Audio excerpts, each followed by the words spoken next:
जब शुरुआती रूप में नोएडा के अंदर एफआईआर दर्ज कराई गई थी तो उसमें शुरुआती 5 व्यक्ति वो थे जो सप्लायर थे, लेकिन इन सप्लायर्स को ध्यान में रखते हुए एक और व्यक्ति का नाम यहां आया था, that is Elvish Yadav, YouTuber.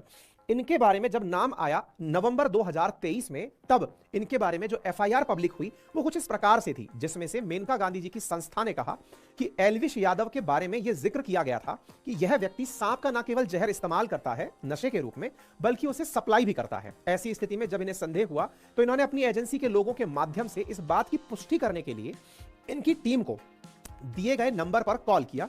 उस नंबर पर कॉल किया तो वो लोग जांचने आए पहले कि क्या कोई ट्रैप तो नहीं है, और अगर ट्रैप नहीं है तो वो उसे उपलब्ध करा देंगे। जब इनकी टीम के सदस्य इस बात को कंफर्म करने में कामयाब हुए कि इस जहर को सही मायने में खरीदने के लिए व्यक्ति आए हैं, तभी वो इसको सेल करने के लिए आगे बढ़े। सेल करने के लिए आगे बढ़े। एक रेव पार्टी में इनके लोग इनके ही आदेश की पालना में इस नशे को बेचने के लिए एक रेव पार्टी में एक जगह पर पार्टी के अंदर पहुंचते हैं और वहां पर इस जहर की सप्लाई होती है। वहीं पर मेनका गांधी जी की संस्था के लोग पुलिस की प्रेजेंस में उन लोगों को जो जहर का सप्लाई करने आए थे उन्हें गिरफ्तार कर लेते हैं। जो जहर का सप्लाई करने लोग आए थे उनके नाम शुरुआती 5 नामों में हैं। उस जहर को तत्काल प्रभाव से जब्त कर लिया जाता है और जब्त करके उसे फॉरेंसिक जांच के लिए राजस्थान की लेबोरेटरी जो जयपुर में है, फॉरेंसिक लेबोरेटरी, वहां भेज दिया जाता है। अगेन व्यक्ति गुरुग्राम का है। नोएडा पुलिस ने जांच बिठाई है। नोएडा पुलिस ने उनको उनके जो सप्लायर थे उन्हें गिरफ्तार किया है, जिन्होंने इस बात को कबूल किया कि ये एल्विश यादव से संबंध रखते हैं। उनकी जांच को, वो जो विनम था उसके सैंपल को लेकर के फॉरेंसिक रिसर्च के लिए भेजा जाता है, चेक करने के लिए कि क्या वाकई में इसमें सांप का जहर है अथवा नहीं। ठीक है, अब आगे की बातें। जब यह घटना होती है तो पुलिस के द्वारा 3 नवंबर को ही शुरुआती जो लोग थे उन्हें गिरफ्तार किया गया और मेनका गांधी जी के द्वारा बाहर आकर के इस विषय पर जिक्र किया गया। मेनका गांधी जी ने अपने द्वारा 3 नवंबर को एक प्रेस कॉन्फ्रेंस में कही और उसमें कहा कि इस बंदे के ऊपर लंबे समय से नजर चल रही थी और इसके द्वारा अपने वीडियोस में सांप को पहनकर उनके साथ फोटो खींचते हुए लगाकर यूट्यूब पर देखा गया है। तो ऐसी स्थिति में डाउट था कि ये स्नेक का जहर उपयोग में लेता है। ऐसी स्थिति में इन्होंने इस बात को ध्यान में रखते हुए पूरा एक ट्रैप बिछवाकर इसकी गिरफ्तारी का प्लान किया। अब जब इनके द्वारा ये सारा प्रयास आया तो ऐसी स्थिति में जिस फोटो का जिक्र हुआ वो निकल कर आई। वो ये फोटो है जिसमें कि एल्विश यादव एक सांप के साथ दिखाई दे रहे हैं और वो अपने साथ इस सांप को लेकर हाथ में पकड़कर गले में डालते हुए दिखाई दे रहे हैं।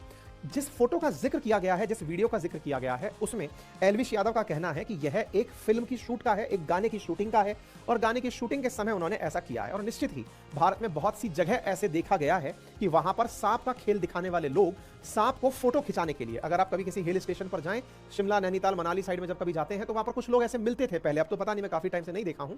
वहां पर कुछ लोग ऐसे मिलते थे जो जहर जिनके निकल चुके सांप हैं उन्हें लेकर आते थे और कहते थे कि गले में डाल लो सांप, ये सांप काटता नहीं है। इस तरह से लोग तस्वीरें खिंचवाते थे। तो इन्होंने कहा कि ये केवल फोटोग्राफिक वो था और उसका कोई भी महत्व नहीं था। इस बात पर ये बाहर आए और इन्होंने उसी नवंबर 2023 को अपनी तरफ से बात रखते हुए कहा कि मेरे खिलाफ एक साजिश की जा रही है, मैं पूरी तरह से नीट एंड क्लीन हूं, मैंने ऐसा कुछ भी नहीं किया है। एल्विश यादव ने अपनी तरफ से अपनी बातें अपने ट्वीट पर आकर के कही।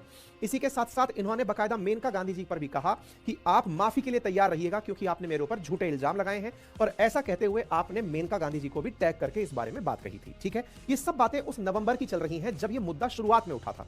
उसके बाद ये मुद्दा अचानक शांत हो गया था। अभी ये मुद्दा वापस सुर्खियों में क्यों आया है, हम उस तरफ बढ़ रहे हैं। ठीक है, I will not spare Maneka Gandhi. इन्होंने उस समय पर मेनका गांधी जी को नवंबर 5 में कहा था कि मैं आपको छोड़ूंगा नहीं, आपने मुझे जबरदस्ती झूठे इल्जाम में फंसाया है। यह घटना नवंबर 2023 की हो गई।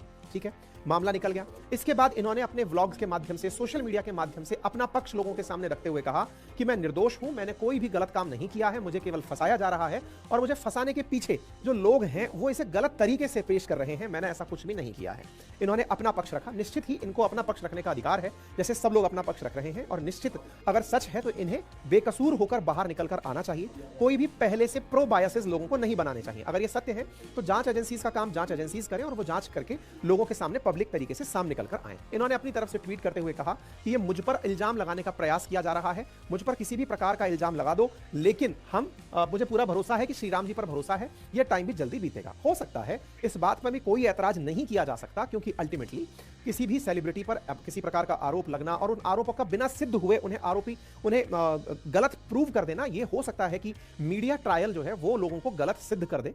हो सकता है कि आने वाले समय में वो किसी भी प्रकार से दोषी ना पाए जाएं। अब यह काम जांच करने का है और जांच चूंकि न्यायालय को करनी है, न्यायालय ने आज के दिन इन्हें 14 दिन की न्यायिक हिरासत पर भेज दिया है। दैट मींस कुछ ऐसा सब्सटेंशियल इनके बारे में न्यायालय के पास पुलिस ने पेश किया था जिसके चलते इन्हें 14 दिन की न्यायिक हिरासत में भेज दिया गया। जनरली ऐसा देखा गया है कि जिन केसेस में 7 साल से अधिक की सजा का प्रावधान होता है उनमें पुलिस कस्टडी के स्थान पर जुडिशियल कस्टडी के लिए जो अभियुक्त है, जिसके ऊपर आरोप लगाया गया है, जिस पर आरोप लगाए गए हैं, संदिग्ध जो है, उन्हें न्यायिक हिरासत में भेजा जाता है। ठीक है।